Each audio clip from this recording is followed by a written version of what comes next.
was going to say a lot more than that. You will sit down. So thank you so much for coming tonight. If I would have known, I would have brought out a little speaker that I can travel with, especially I know for older folks who can't hear as well, that can be annoying, but I will try and speak loudly, and I'll probably stop to take drinks of water because of that. So as you heard, my name's Barbara Scheinberg, and I guess I am going to introduce myself to you because it's important that you know who you're dealing with here. But before I do that even, I just wanted to acknowledge that I know there's a lot of emotion in this room, and people are anxious, and people are angry, and I really, I just want to stop and say I get that, and it's not unexpected. I've worked on a number of these studies, and it's complicated, and it's scary, and, it's a little bit of the unknown, because my job is to give you information, and, then you'll probably talk about that information, and you may, make some decisions a little bit down the road. All of that is a lot to deal with, and as I said, I've done this before, and I'm not surprised that people would be feeling that way, and I just want to take a minute and say thank you for coming. One of my meeting goals is that when you walk out of this meeting, I hope that you feel a little less anxious and that your comfort level has gone up because you understand what I'm doing and what I'm not doing. And that alone, I think, will help. And I'm very appreciative, especially if you're skeptical or angry or don't like this. More than anything, I'm appreciative that you're here because I really, this is the beginning of a long conversation and study, and I need to be able to communicate with you especially. So thank you so much for coming. I guess a couple more things. What I'm doing here is my job is to research information on your behalf and provide answers to you so that you can use them to make good decisions about your future, about the future of your kids in the region. So my job is not to make decisions for you. My job is to give you information. And my main goal tonight is going to be to get questions from you that you want answered as part of this study. Ma'am, can I ask a question now, or we have to wait? Well, I think it'd be good if you could wait. Okay, because I'm this kind of person I forget if I don't ask when something's on my mind. Okay. Do you want a little piece of paper or anything to write down? Or? Well, the thing is, I have to get my kids to bed pretty soon, and I just had like a couple questions if it's possible. I'd rather really go Can she answer because she has to nurse the baby and stuff like that, and she has to leave early. I'm not trying to be a handful or anything. Yeah. Well, and it's only fair for to give mothers, that here's what I was fair thinking. say. One of the things that you've got in front of you, if you came in the room, is a thing called a questionnaire. And this is perfect if you have to leave early tonight because that's a confidential questionnaire though. That's a problem. That's a real big problem because then we can fill this out and say whatever we want, then you can go home and throw it away. No. Okay. Let me Can we do a hand vote instead of a questionnaire? Okay, you know what? About the dislikes and the likes. Excuse me. Not doing the study. Excuse me. There's a lot of people here in the room, and in courtesy to your neighbors who have come for this meeting, let me please get through my presentation, because I think I will answer a lot of your questions, and then we'll do some time for questions and answers. So please let me just get through this. There's a lot of people here, and a lot of people want to hear this information. Well, I just think you should answer her question because, she's got to go. She can't stay. It's not fair for I'll tell you what, mothers. I'm not going to answer it now, but if you want to just throw it out there, then we'll keep it and we'll get back to it. Because go ahead. I appreciate that, ma'am. Thank you. Yeah, sure. Are you representing the people or city council? Because according to your website, it's city council, and the people have one agenda, and some of the city council members have another. And so that was my question. Okay, so, Thank you for taking it. yeah, you bet. Okay, my client is the city of Nenana. The city of Nana has contracted with my firm, Scheinberg Associates, to do this study and gather this information. Ultimately, I'll be giving the Ma'am, report. What's that got to do with the people that live outside this existing city limits right now? Oh my gosh. We Sir, live outside the sir, city limits. Sir, I'm because going to we have to live ask out you there. to leave if you can't let me talk, okay? But I am you're the hurting person our presenting. families. You're hurting our families. Excuse me. Excuse me. What's your face? Hey, Hello, This is- hello, my name is Victor, I'm representing the chief here, and I would appreciate if you guys let the lady talk, and we try to be civil a little bit here. Just appreciate it, because, you know, I'm here to myself to learn what the lady has to say, and I'm sure there's other people that came from quite a ways away. I see people from Minto here and around the interior.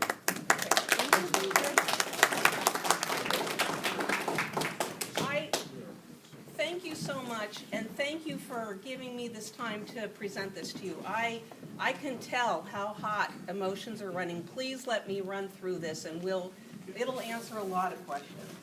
So let me just jump in here and tell you again. My name is Barbara Scheinberg. I have a community planning consulting business in Juneau, Alaska. I've been in business for 24 years. About a quarter of my time is spent doing community plans. The very first plan I had was working with the city of Skagway on a riverfront and a port development plan. That's what I do about a third of my time for small municipalities in the state. About a quarter of the time I do public outreach and engagement, I do some strategic planning, and about a quarter of the time I do studies like this. I do annexation or borough investigations on behalf of different communities. I've been in the state since 1980. I'm married. I have 2 kids. They're out of the house, thank goodness. They're 21 and 24 now.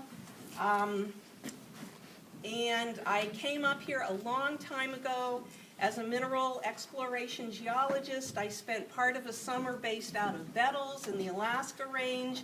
I haven't been around this region a whole lot since my old geology days, but that's just a little bit about me and who I am.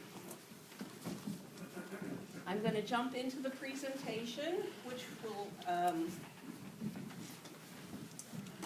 I think answer a lot of questions. Let me see. Okay, so the first thing I want to tell you, let me just mention, if you, again, there's an agenda, a questionnaire, and a map on the table. If you haven't gotten one, when we take a break, you can go pick one up. First, I want to set a little bit of context about what are we looking at here, what have I been asked to look at, and why. Okay, wrong way. Back in the 90s, the state constitution says that all parts of the state should be organized in boroughs, essentially. Or unorganized. That's right. Okay. That's right. Be completely. What it says is that it wants, I can tell them enough to be really careful with my exact words here. It isn't funny. This is our life. It's not I funny. understand. That's right. So the Constitution talks about boroughs, regional governments.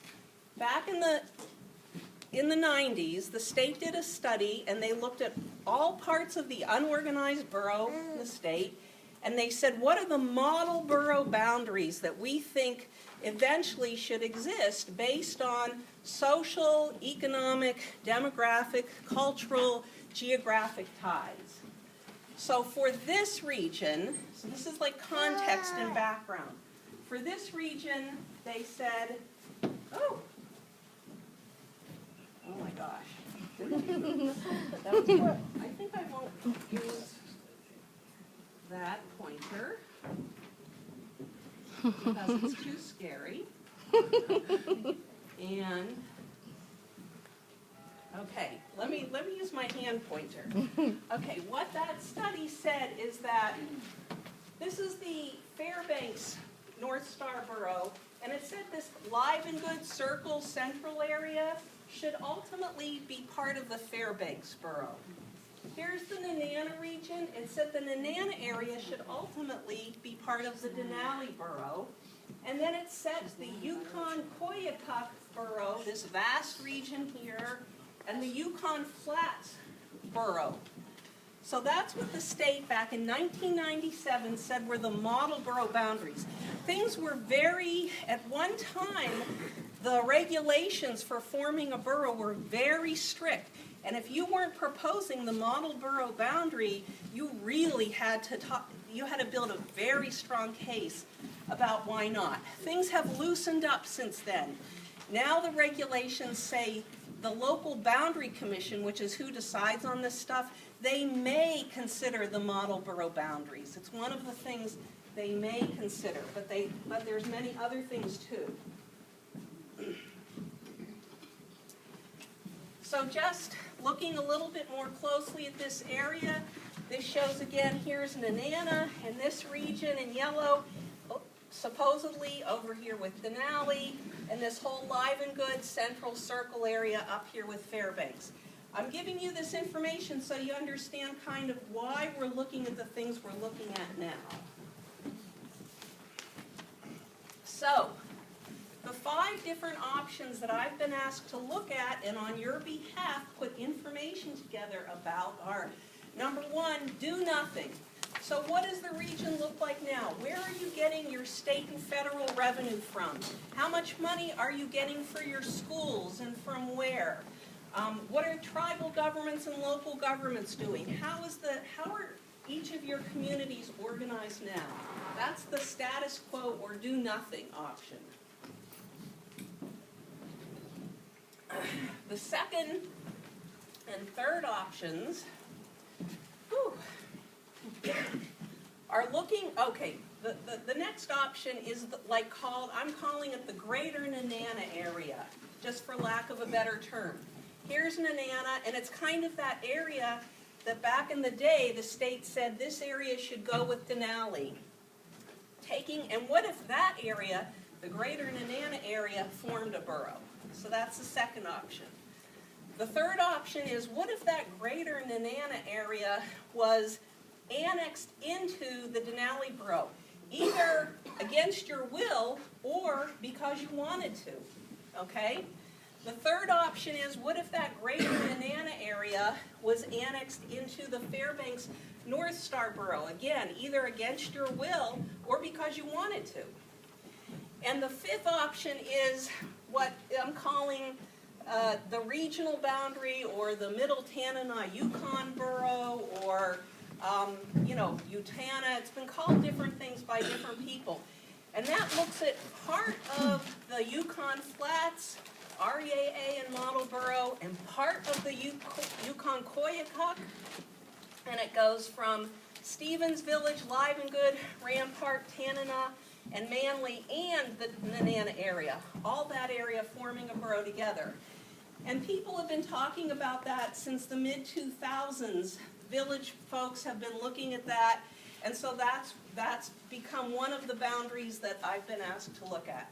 So for all 5 of those options, including the do-nothing option, I'll be looking at what does the revenue picture look like, what does the education and schooling picture look like, and how would it change compared to now if you did one of these. Okay, the steps, the 5 steps in this study, right now we're having the kickoff meeting. Oh, and I'll just mention, let me interrupt and say one important thing, because I see people taking notes. This whole PowerPoint presentation, I'm going to put this up on the project website. If you look at your agenda, at the very bottom it says, how do I stay informed and hear about this study? I've got a project website going, The agenda, the map, the questionnaire, everything's already on the website. So you can go there after the meeting, and I'll put this PowerPoint on there. I'll put pictures, I'll put the meeting summary, I'll be putting everything up. And if you've signed into the contact list, I'll send you very short emails saying, hey, I just updated the website, here's the direct link. So that's why just so you know that this PowerPoint will be up there. Okay, so we're at the kickoff. The next phase is this summer. I'll be doing data gathering and research. I should mention I have two people that work for me, a woman named Alani Shivens. She's got a degree in environmental policy. She does a lot of economics and data. She's incredible. So she'll be working on this stuff, and also I have a great young man named Donovan Bell. He also works for me. He's got a degree in business, and he's just a great thinker. He likes to jump in and do everything. So we'll all be working on this stuff during the summer. We'll be up here, we'll be calling you on the phone. This study will only be as good as the information we can get. If I can't get good information, then I can't do a good job giving you the truth, the answers, okay? You know, the data. So I'm going to need some of your help on pieces of that. I'm going to issue the draft report in September. I'll be back up here for formal presentations in September to talk about the draft report and what we found. Probably go around to a couple of different communities at that time. Then begins real public outreach. You know, talking about it, digesting it. I'll be looking for the city, who's my client, to give me comments on what pieces of information are missing or aren't clear, or I didn't explain well enough, or something that like, gee, this looks funny to us, you better look at it again. So I'll be looking for the city's comments, again, on your behalf, and then I will take all of that input, including a summary of what I've heard from around the region. We can do another online survey or questionnaire if you want, whatever. And then in January, issue the final report. Okay, what happens in January of 2014 after the study's done? Then the ball basically gets thrown back to you. It's time to review the information and discuss it among yourselves. Because, there's going to be a lot of stuff in there, and there's going to be things that are surprising and things that aren't, and you're going to want to discuss them and decide, what do you want to do? You're going to want to weigh some of the pros and cons. If you decide to proceed, and I'm only putting this up there because I want you to see how long this process is. You are so far away from being asked to have, to make a decision on this. If you decided to proceed, it usually takes 6 to 12 months to kind of iron out the decisions among yourselves. I mean, who wants to proceed? What boundaries are you talking about? Maybe you don't want to proceed, but if you do, what does the budget look like? What duties? What tax types are you talking about? And I'm going to talk about that because I know that's on your mind. We're going to talk about that. How would voting work? You have to make these decisions based on the choices, the legal choices that I've laid out for you. Then there will be several options. You prepare a petition to the state local boundary commission saying, we want to form a borough and this is what would be in it. Everything would be in that petition because nobody can make a decision on speculation. The facts have to be in there, okay? Then you have to gather signatures on that petition. 15% of the people who live in cities that voted in the last election, 15% of them have to sign the petition, and 15% of the people that live in unorganized communities that voted in the last election have to sign the petition. So let's just 2 examples. If Nenana was just forming the greater Nenana borough, 15% of the people who voted in the last election in the city limits would have to sign the petition. So if there's, I wrote down the numbers here. Anyway, you can do the math. And 15% of the people who live outside of Nenana, in North Nenana and South Nenana, that voted in the last election. So if there's like 200 of them and 50% of them voted, that's 100, let's just say. 100 of them would need to sign the petition. If you go with the big village option, you know, you gotta do the math. People have to sign the petition before you can submit it. Once you get through that, then you enter like a 12-month process in front of the local boundary commission. They will review it, they will look at the standards and guidelines, and they will do an analysis on whether they believe you've met the criteria to form the borough that at this point, at least some of you have decided you want to do. You don't automatically get to do it. They'll come here, they'll have a public hearing in the region, they'll take testimony, and then only if the state local boundary commission approves your petition, then you get a chance to vote on it. Those, you know, the people that are within the area proposed to be a borough get to vote, and the majority vote on that, and at the same time people would be running for like borough assembly and whatnot. You vote on it as one big package usually. So the point of all of this is we are at the beginning of a study so that I can get information to you so that you can weigh choices if you decided to go forward. There's a long process. There's no voting until after signatures are gathered, so I just really want to make everybody understand that. Couple of basic things. Cities are community-based municipal governments, and boroughs are regional municipal governments. So like Nenana, my little cheat sheet here, I just looked it up today. So, like Nenana has pipe, water and sewer, police, volunteer fire and EMS, library, roads, a senior center, schools, parks. None of that would change except schools. We'll talk about that in a minute. The city of Nenana would still exist. The mayor would be the mayor, the city council would be the city council, no matter what borough you went for, okay? The city, well, unless you did the greater Nenana borough and the whole thing became one big area. You could do that. But generally, cities are for communities. The city of Tanana would still exist. The Rampart would still exist. Minto, Native Council, Traditional Council would still exist. Boroughs, on the other hand, they're regional governments. So they do regional planning, regional economic development, regional infrastructure. They do schools. We'll talk about that. They do regional planning. That's the difference. So you're saying there'd be a city and a borough? There would. So we'd have to fund a Absolutely. city and a borough for each of these communities? The only Okay. situation here where I would think that that wouldn't be true is if you decided to do the greater Nenana borough and you dissolve the city and form just a unified city and borough of Nenana. Unless you, that would be the only way I could see you not having a city and a borough. Especially if you did the regional one, you'd for sure still have all the cities.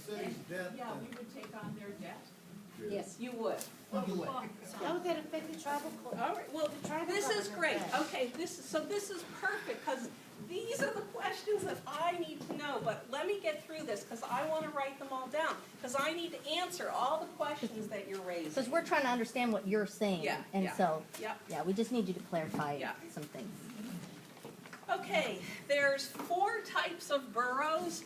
There's 2 kinds of general law boroughs and 2 kinds of home rule boroughs. The difference between them is both of them have a lot of ability to do things. General law boroughs, all of their authority comes from state title 29, okay? State statute 29. Home rule boroughs basically are allowed to do anything as long as it's not prohibited in state title 29. And in order for that kind of latitude, you write, if you're a home rule borough, you make a charter where you spell out the rules and the principles that are going to govern your borough, okay? I'll just mention cities have this distinction too. Tanana is a first-class city. Nenana is a home rule city. So Nenana has a charter, Tanana doesn't. There's 19 boroughs in Alaska now, and as you mentioned, the large unorganized borough. You can't see this, but I'll just tell you that the main thing is all of the boroughs that really are large areas with many communities in them are either home rule boroughs or second-class boroughs. Denali is a home rule borough. Northwest Arctic Borough is a home rule borough. North Slope Borough is a home rule borough. Fairbanks is a second-class borough. Mat-Su is a second-class borough. The big difference really is, well, these folks write a charter and they get to say what things does the assembly approve by ordinance and what things do the people have to vote on. The people have to vote on most things in a second-class borough. That's a really big oversimplification, but So what are we as an unorganized borough? you're in the unorganized borough. None of the above. Yeah. Where would these proposed boroughs fit within this scheme? They could be either one. All of the options could be a home rule borough or a second-class borough. That's one of the decisions you have to make. Who decides that? The people who are interested in forming a borough sit down together and decide. This takes conversation to do. We have to be able to talk and have conversations. We're not allowed to talk. I'm getting there. Okay, there have been several studies in the past, just to mention it. There was a Yukon Flats study in the 80s. In the 90s, there was all that model borough stuff. I don't know, some of you may know Lamar Cotton. I think he did a study in the 90s. I don't have it yet. In the mid-2000s till now, there's actually a number of people from the region have gone into the State Department of Community and Regional Affairs and asked questions about, can I get borough formation stuff, information and whatnot. There's very mixed opinion here, but some people have been interested in following up, which resulted ultimately in this study getting funded. So there's 3 things that all boroughs must do. All boroughs must provide education. They must do, let me talk about each one. So what does that mean?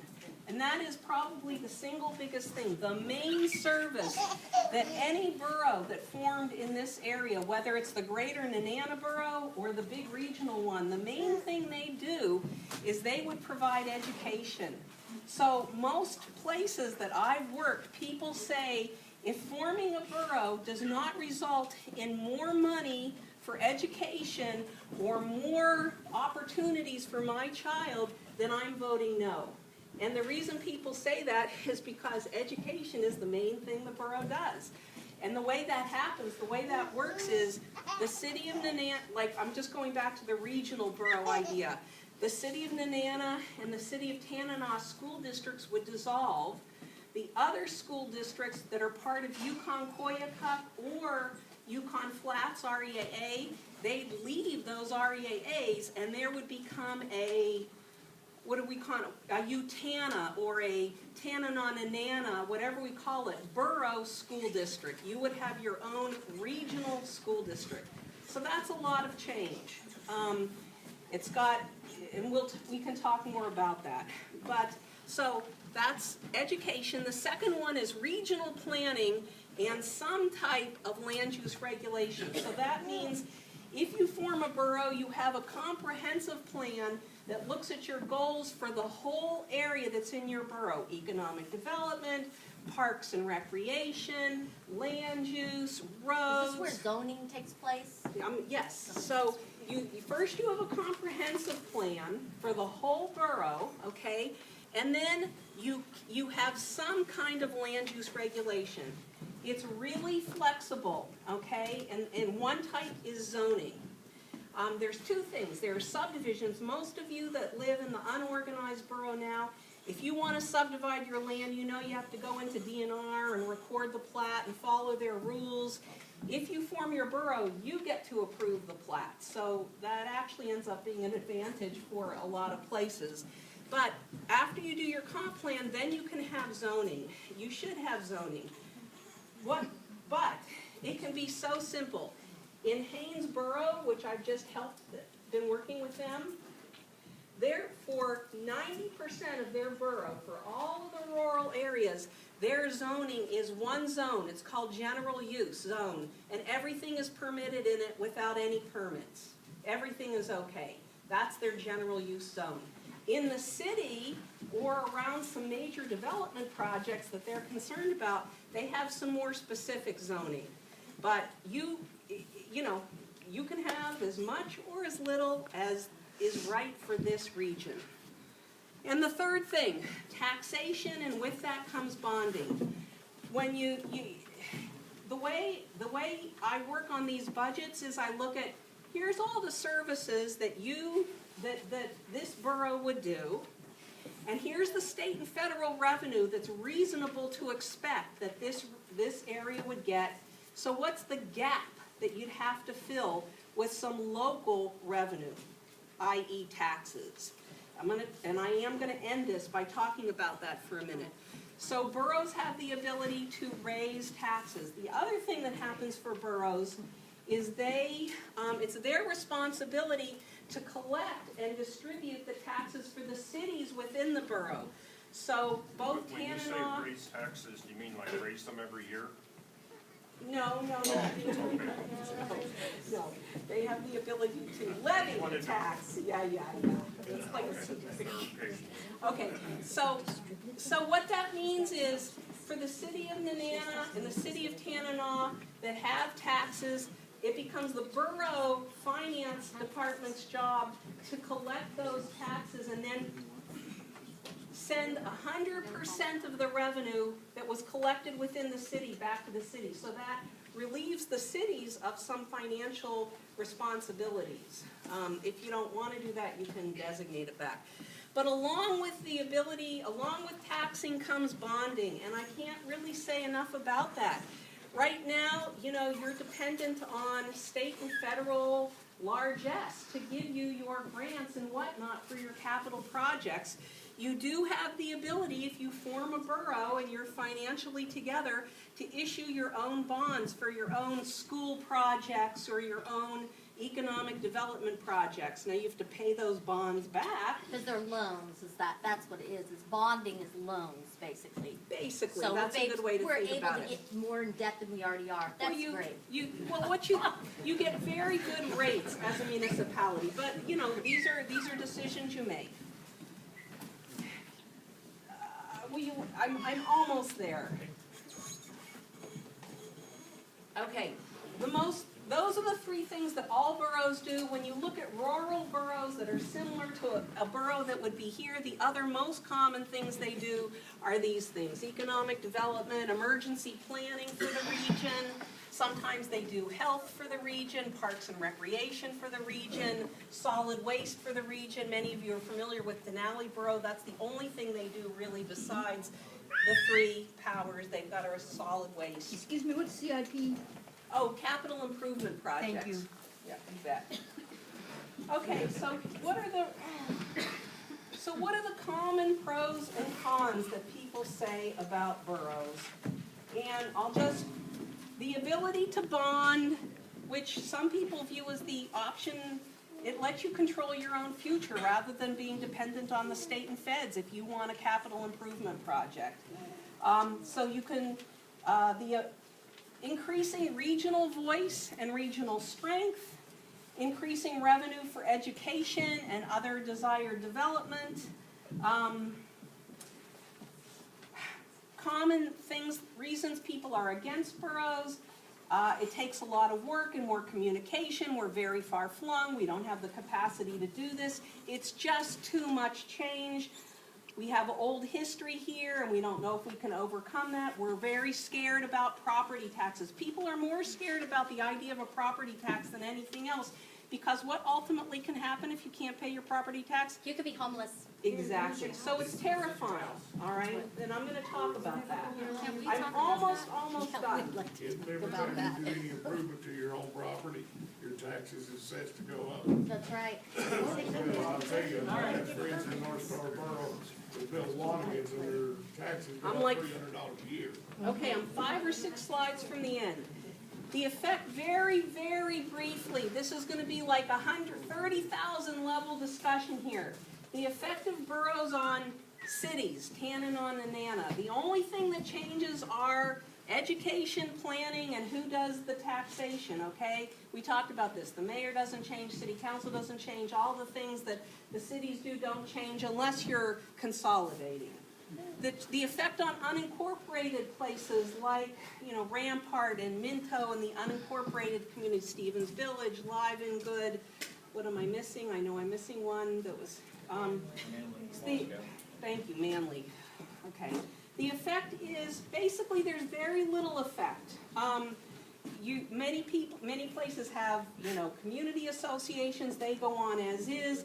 The biggest effect really is that community revenue sharing that you get from the state that unincorporated places get. That goes to the borough instead of the unincorporated communities if you form a borough. So it's really important as part of the conversation to talk about what do you use that community revenue sharing money for, and if it's not one of the duties that the borough's taking on, then part of your conversation is about the borough regularly revenue sharing that back to the unincorporated communities. That's the kind of talk you need to have. The effect on schools, as we mentioned, it's the biggest thing there is. The school names stay the same, the school uniforms stay the same, you're in the same sports, you know, AASA league that you were before, but hopefully there's some savings on administration because there aren't as many superintendents now. However, it's a big challenge to do this putting things together. I'll just say, if you're at all interested in this, Kodiak Island Borough, there's a lot of opportunities that being unified as a school district can present, especially for the small rural communities.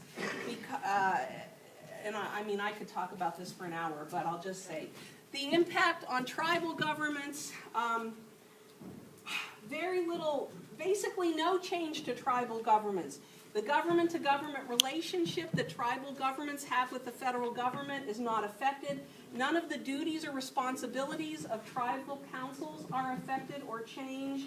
The only thing where there has to be better coordination is on planning, because most tribal governments are doing planning for their traditional territory. Many of them have IGAP planners, environmental planners that are doing things.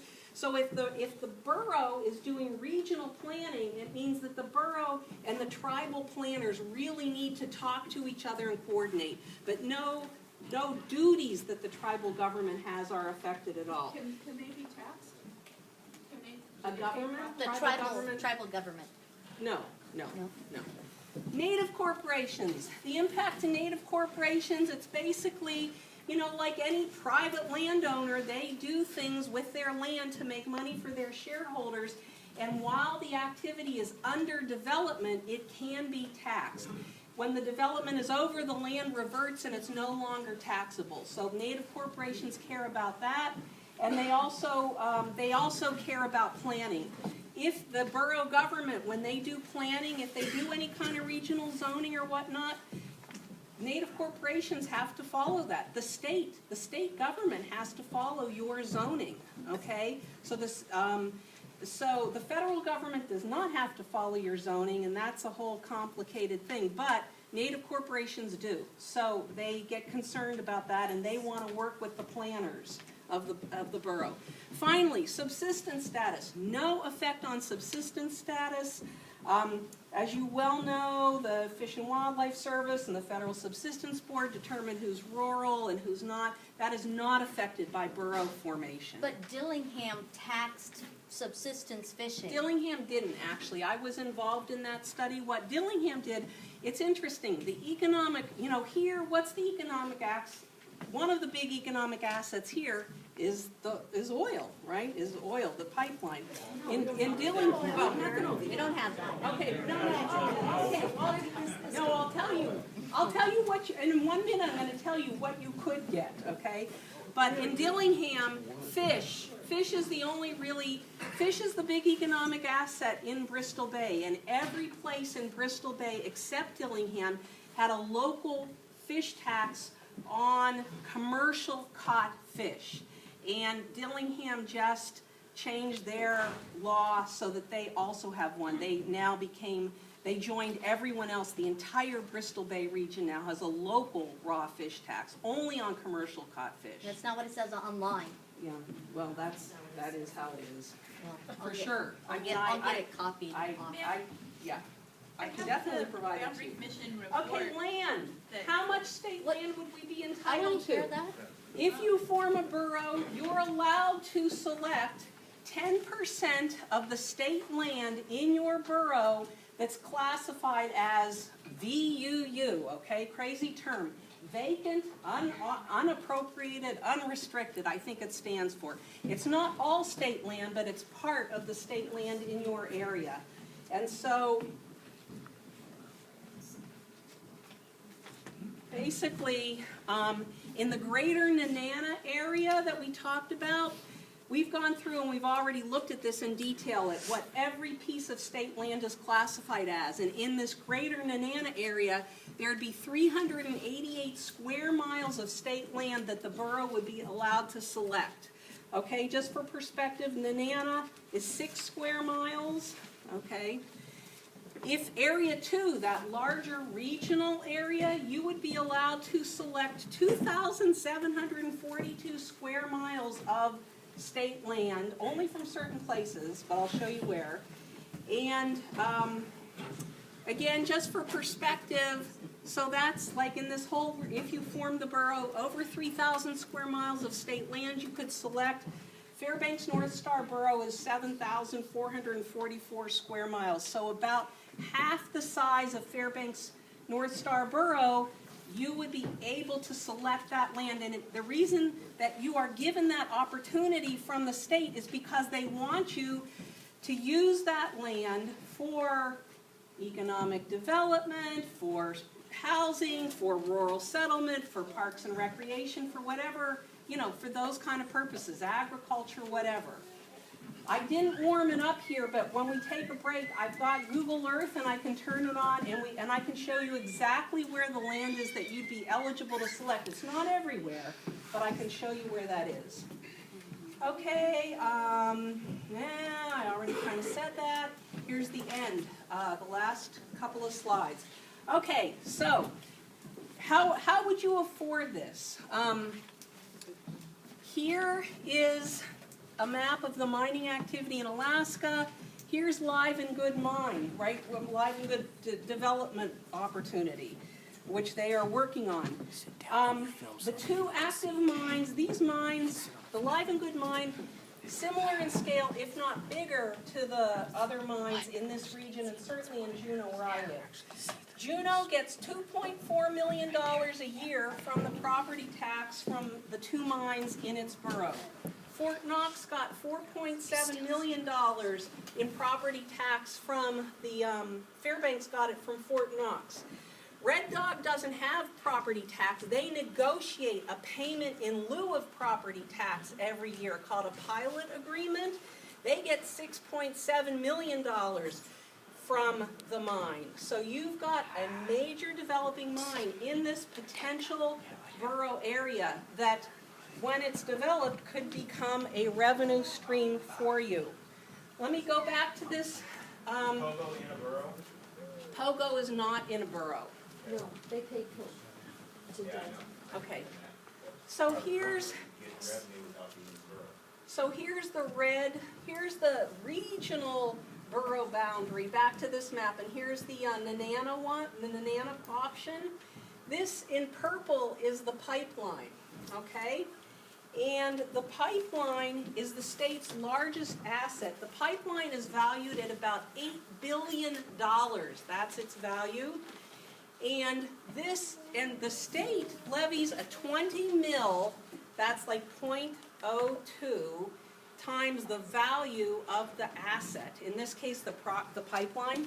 The state levies a 20 mil property tax on the pipeline. But if the pipeline is within a borough or a city, then the state lets the city take some revenue first, and then the pipeline company pays what's left from the 20 to the state. So basically, here is all of this miles of pipeline that's not inside any borough. Right now, that's generating, this is about 1.8 billion. I actually worked with the state on this, the state assessor. This is about $1.8 billion worth of state pipeline, of Alyeska pipeline. That's not good. I have a question. Why, if it's such a good deal, is the North Star Borough taking it? Yeah, The North Star Borough has a bunch of pipeline in the borough. Why are they going broke? Look, all I can say is, because they do a lot of stuff, whatever. Here's the bottom line. The bottom line is, if you levied a 4 mil property tax, and I'm gonna tell you what that means for your house. If you levied a 4 mil property tax on this portion of the pipeline, it would generate about $3.6 million a year for your borough, presumably for education, okay? But you They have make to, it up at the pump. Taxes are paid by people, not corporations. Well, these taxes right now, that tax, it's not a new tax, okay? The pipeline company is paying that tax in full to the state right now. we have to tax our own property to be able to get that. And that's what I'm gonna tell you, what does that mean? Because that is totally the bottom line. What does that mean for the property owners, okay? So here's the deal, here is how it could work. If you have a $65,000 house, okay, all places have, and I'll go through a higher example, but that's actually the average taxation, or the average assessment. If you've got a $65,000 house, all boroughs have the opportunity, if they want, to exempt the first $50,000 in value for everybody, okay? So in this yeah, example, who does that? in this, this is your decision, okay? Do you really even need this revenue if you're getting it from the pipeline and the mine? I'm just throwing, these are questions you have to talk to yourself about. So you deduct that $50,000 in value. It's $15,000 of taxable asset left times 4 mils, which is .004. That's $60 a year of tax. If your house is worth $125,000, take the $50,000 off. That's $75,000 of value times .004. That's $300 a year in property tax payment. So that's what it means. And isn't this up to the assessors, how much they think your house is worth? You know, how much Yes. improvements Yeah, you yeah. make? And that's one of the things that I will look at for you is, I mean, it's hard where there isn't any property tax assessment, but I did look it up today from the census, and they say, actually, it's surprising, in both Nenana and Tanana, the average value of homes is actually about $65,000-67,000, the average. So, let me just tell you, this is my next, I think this is the last Look at slide. January. Yeah, So plus, hold on, if you do have property tax, and people in Nenana are intimately familiar with this because Nenana has a 12 mil property tax. So people in Nenana are paying for the services and for education that they're getting, exactly. So people in Nenana really understand this. So if you are a senior citizen or a disabled veteran, it's required that you get $150,000 of value for your house taken off from the assessment. If you live on a native allotment or own a native allotment, or you live on a native town site parcel, which many people in the villages do, those are not subject to property tax. Plus, agricultural land, and I know there's quite a bit of that around here, the state allows a significant reduction in what does that mean? the tax. Numbers, what's I have to, significant? and that's, I don't know, I haven't run a lot of agricultural tax stuff before, it hasn't come up, so I will look that up and figure it out. Okay. I ran a quick number today and it wasn't as low as I thought, I have to tell you, but I have to look at it in more detail. Okay, So the bottom line, I'm not saying this is right, I'm not saying it's wrong, I'm saying you need to know what it means so that you can think about it. And, oh, the last one, as you all know, there's